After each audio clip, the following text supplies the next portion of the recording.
Welcome, everyone. Thank you for joining our presentation today, Billing for Article 29I Facilities, Medicaid Managed Care, Other Limited Health-Related Services.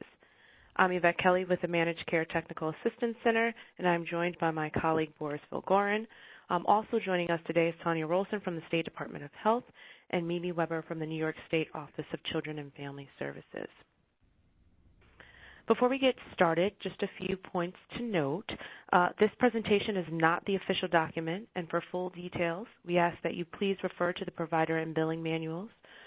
Also, we've made every effort to ensure information and timelines are current as of today's presentation.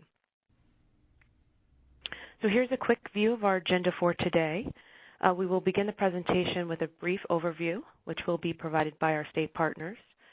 We'll then move on to discuss service and rates, claim requirements, coding, billing, and covered populations before leaving you with some resources. And with that, I'm going to pass it over to our state partners to get us started. Hi, everyone. This is Mimi Weber from the New York State Office of Children and Family Services. Just want to take a moment to thank everybody for taking the time to listen to this really important webinar. We want to acknowledge that this is new and it's probably a little complicated for many of us. We do, though, want to acknowledge that despite the complications, we do firmly believe that this will result in better health care to New York's most vulnerable kids. So it is worth the effort here. I also want to, before turning it back over to Tanya and our friends at MCTAC, I want to thank the Department of Health for being such wonderful partners in this new adventure. I also want to thank our friends and colleagues at MCTAC for making this webinar come to fruition. There are lots of resources available to all of you to make sure that this is a successful transition. So please take advantage of all the resources, whether it's DOH, OCFS, MCTAC. We are here to help. And with that, I'll turn it over to Tanya.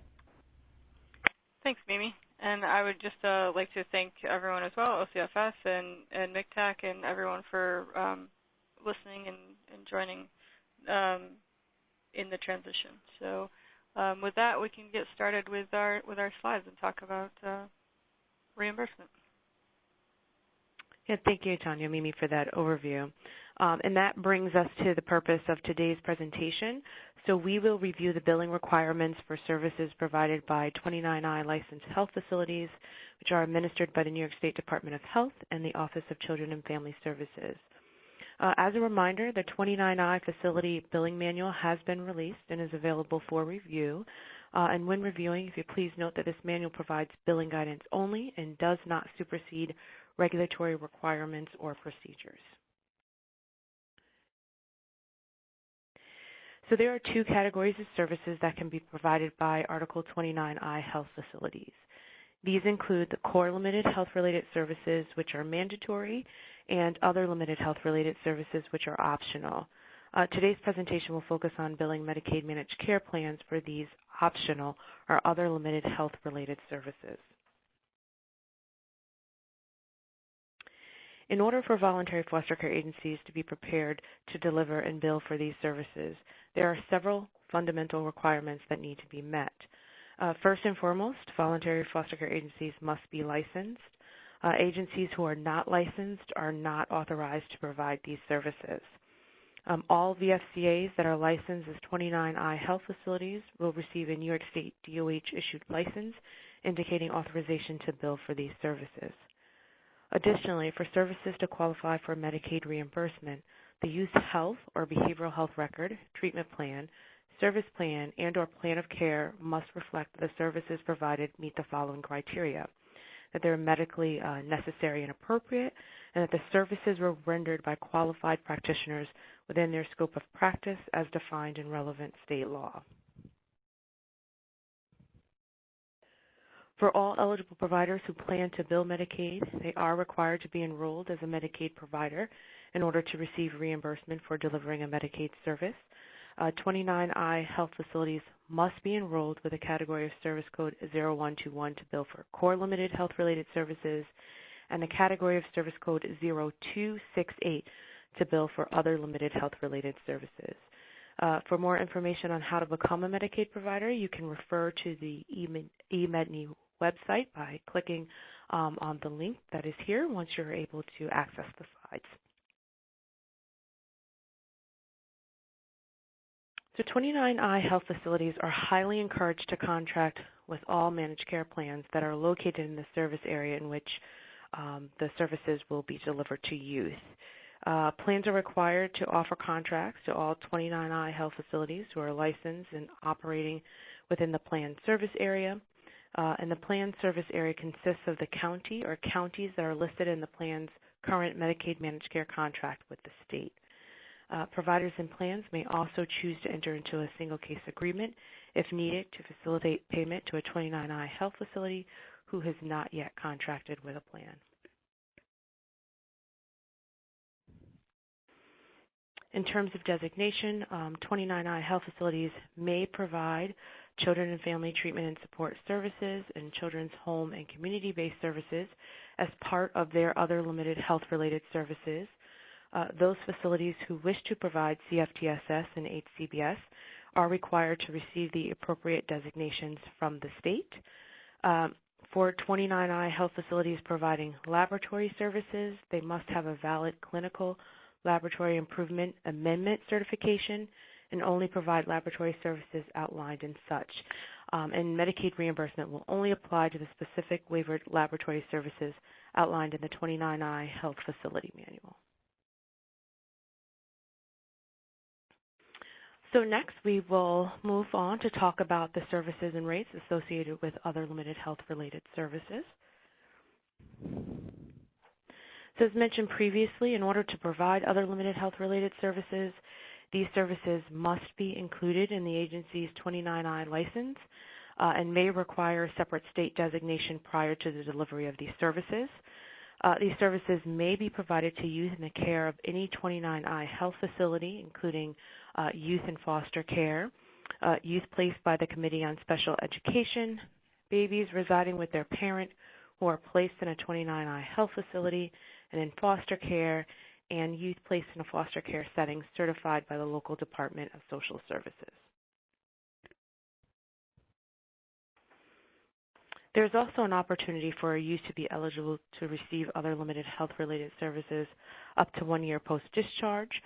In order to be eligible, the following must apply: that the youth is under 21 years of age and in receipt of services through the 29I health facility for an episode of care and has not yet safely transitioned to an appropriate provider for continued services, or the youth is under 21 years of age and has been in receipt of CFTSS or children's HCBS through the 29I health facility and has not yet safely transitioned to another designated provider for continued services in accordance with their plan of care.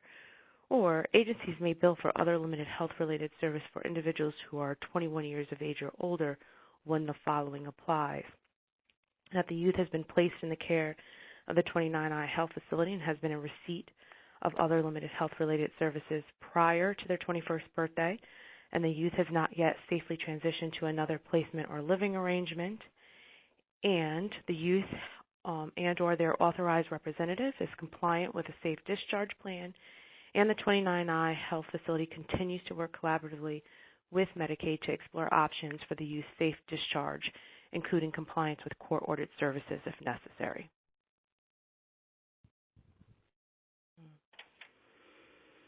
Again, other limited health-related services must be provided and billed for separately from those services included in the core limited health-related services.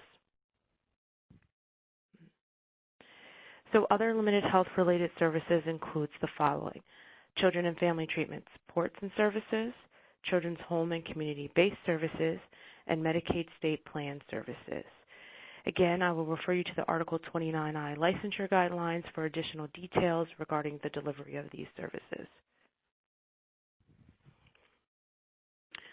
There are several services that are not included in other limited health-related services, and these include surgical services, dental services, orthodontic care, general hospital services, including emergency care, birth center services, emergency intervention or major trauma, or treatment of life-threatening or potentially disabling conditions. These services should be provided by participating providers and billed directly by these providers.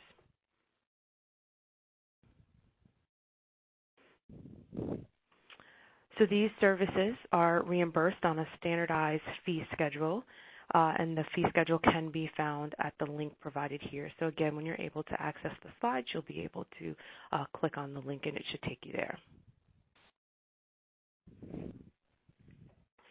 In terms of billing for other limited health-related services, these services are reimbursed on a per-encounter basis and should be submitted on a separate claim submission.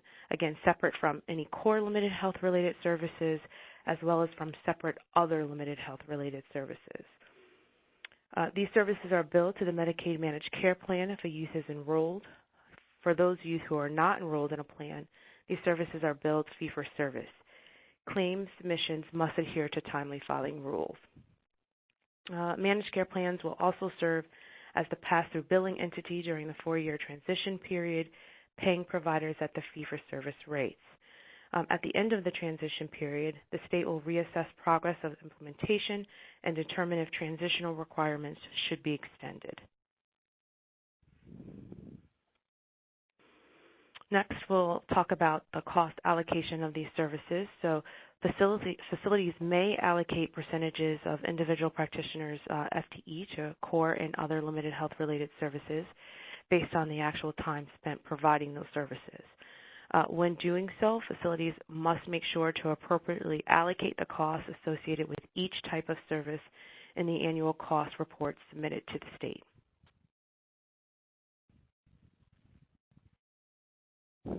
In circumstances where a child is receiving services from an Article 29I health facility and a community provider such as an outpatient mental health clinic, concurrent billing may be acceptable. It is only acceptable when a clinical need is identified that is distinctly different and non-duplicative to those needs being addressed by the Article 29I health facility, and it's determined that it's medically necessary to provide those services concurrently. For example, consider a case in which the Article 29I therapist is providing individual therapy to the child and identifies the need for family therapy.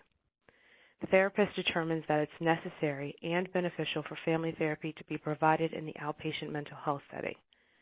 In this example, billing for both the individual and family therapy would be appropriate and allowable.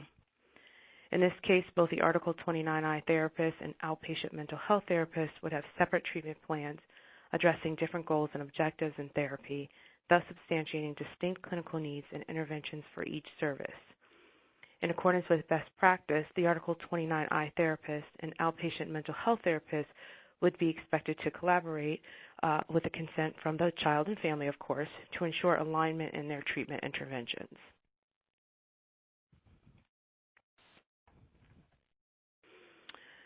Facilities may bill for encounter-based other limited health-related services that are provided to meet a child's individualized needs and are included in the agency's 29I license.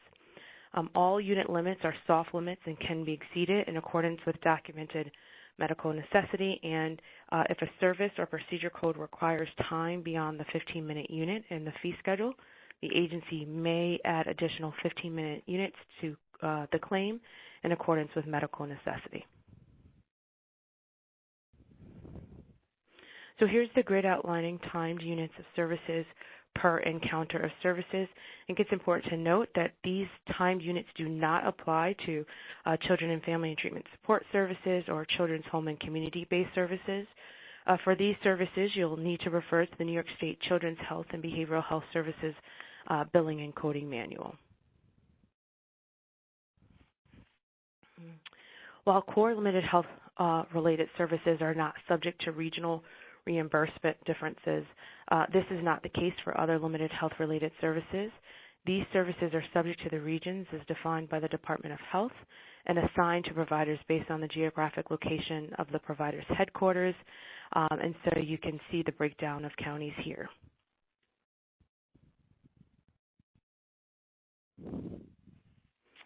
And a few points to note about day one. So on day one, the Medicaid billing rates will be loaded into the provider profile, and the dates of service will determine how to bill. So for example, an encounter on June 30th will be billed using the old methodology, even if it's billed in July. And with that, I'm going to pass it over to Boris to take us through the remainder of the presentation. Excellent. Thank you, Yvette, for that. What we want to do is move now to some of the claim requirements and go through a number of components as it relates to billing for these services directly to Medicaid managed care. So when considering some of the claim submission, please make sure that claims do not get submitted for individuals who are not enrolled in Medicaid, individual who is not eligible for the services provided, or a Medicaid managed care plan for which the individual is not a member. Again, the agency should know whether the claim has to be submitted to the Medicaid managed care or the BHO they subcontract. So again, important to note that some of the Medicaid managed care plans have contracts with behavioral health organizations, and so please make sure to note that when submitting claim. And as always, important to check individuals' Medicaid status and eligibility before submitting claims. Continuing with some of the claim submission information, again, if the prior authorization is required and not obtained for services outside of core limited health-related services and or mandated assessments, claims for these services may be denied. Please note that prior authorization for any mandated other limited health-related services may be necessary to arrange for out-of-network services. Other limited health-related services that are not mandated, as outlined by the 29I Health Facility Guidance, are subject to prior approval or prior authorization and utilization standards set forth by the contract agreement between the 29I Health Facility and the Medicaid Managed Care Plan. Please make sure to communicate, as always, with the plan you are contracted with to determine their pre-authorization rules for other limited health-related services. Also, please note, for CFTSS and Children HCBS, prior authorization may not be required. So again, always important to communicate with the plan around authorizations and other information. Some of the billing requirements that we want to review next. Again, Medicaid managed care plans and providers must adhere to the billing and coding manual requirements of the manual, as well as clean claiming rules, as outlined in the billing tool found here. And again, we have a link provided. And you will be able to access this when you are able to download and get access to the slides. The Medicaid managed care plans shall support both paper and electronic submission of claims for all claim types. And the Medicaid managed care plan shall offer providers an electronic payment option, including a web-based claim submission system. All Medicaid managed care plans will require claims to be submitted with the CPT code and modifiers, if they're applicable, in addition to the state-assigned rate codes. And always please refer to the manual appendix for a list of appropriate CPT codes and associated modifiers. As we continue with the billing requirements, please note that all claims must include, as always, an NPI, or National Provider Identifier, associated with the 29I Health Facility. It also, when using 837I and UBO for claim, the 29I Health Facility will need to enter the rate code in the header of the claim as a value code. And as you do this, please include 24 as in the beginning, followed immediately by the appropriate 4-digit rate codes.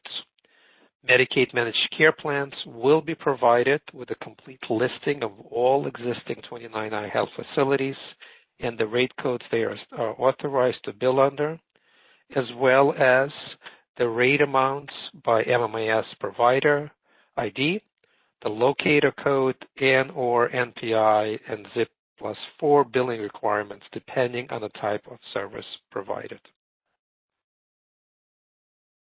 So billing requirements for other limited health-related services. Again, just to highlight, 837I, for those who might not be familiar with, is an electronic version of the claim, and UBO4 is the paper form that will need to be utilized when billing for other limited health-related services.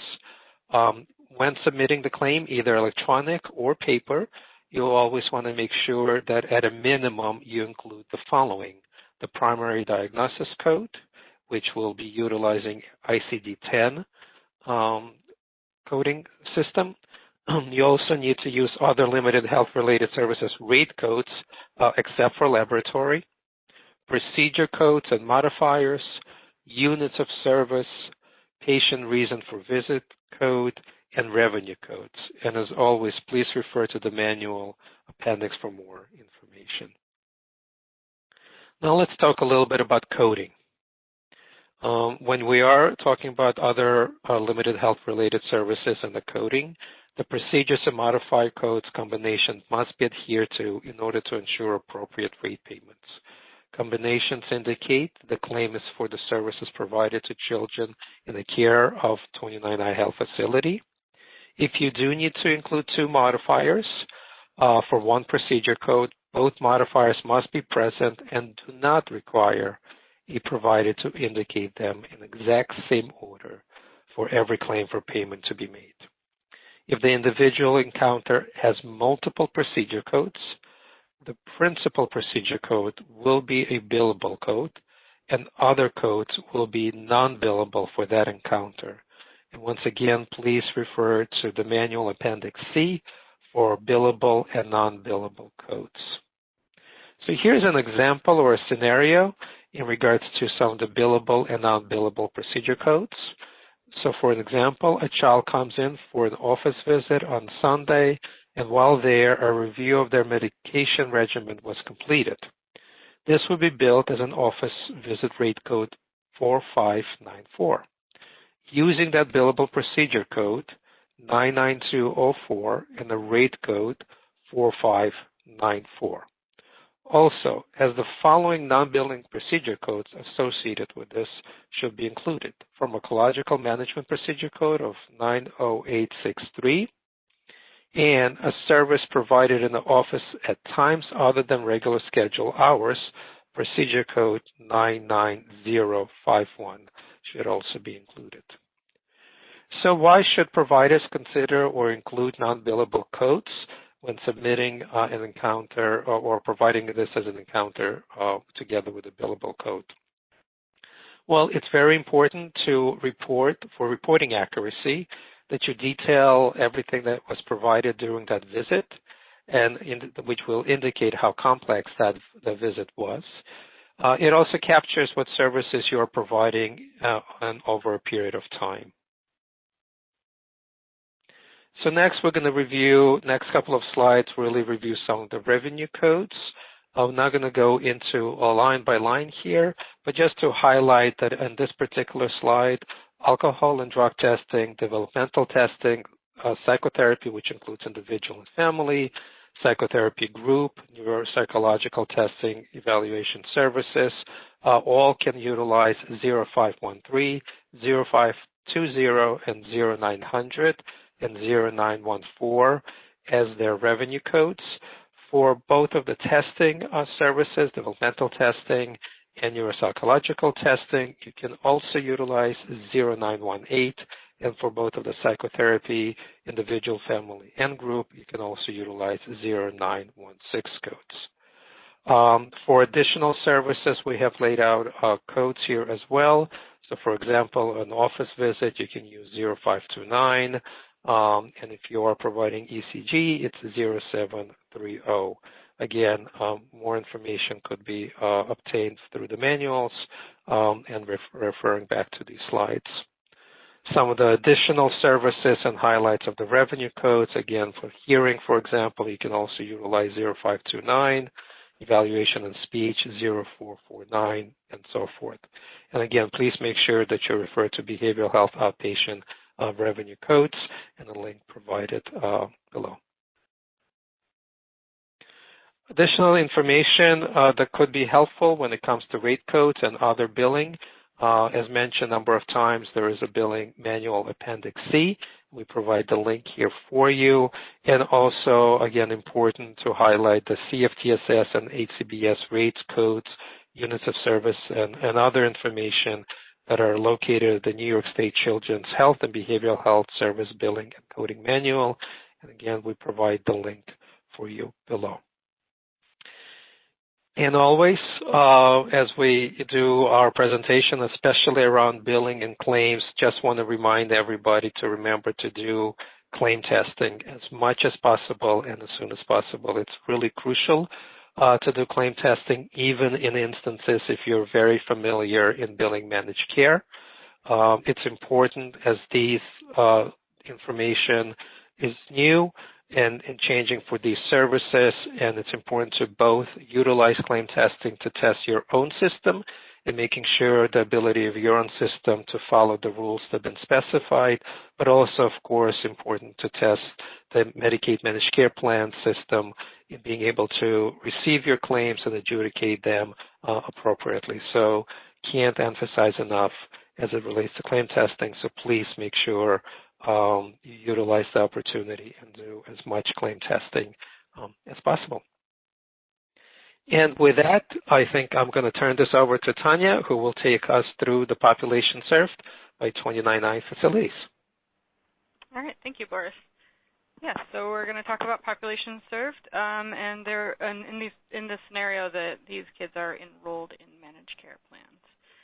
So most New York State children and youth in foster care are Medicaid eligible simply by the virtue of their foster care status. This includes children and youth who are United States citizens or have satisfactory immigration status. 29I health facilities may provide core health-related services and other health-related services to the following populations. So what we've outlined here is instances and populations where the other limited health-related services would be paid for by a managed care plan. Keeping in mind that if anybody is, if you have kids that are not enrolled in managed care plans, you would just be billing fee-for-service. So these slides are on managed care. So children enrolled in managed care. So foster care placement in the care of a 29I facility in New York State, the plan would pay for other limited health-related services. Same scenario for kinship certified placement. The plan would pay for other limited health-related services. And then we have kinship placement not certified. So the plan pays negotiated rates to the provider chosen by the kinship care provider. CSE, again, this is operating the same as it does today. So CSE LDSS pays for other limited health-related services documented in the child's IEP, and then the plan pays for other limited health-related services outside of the child's IEP. Additional populations, 8D babies. The plan will pay for other limited health-related services provided by the 29I health facility. Out-of-state placement, non-4E, so they are excluded from plan enrollment, so there would be no payment there. Out-of-state placement, 4E, to be enrolled in Medicaid in the state in which the child is living. Former foster care adults older than 21 that are still in the care of the 29I health facility.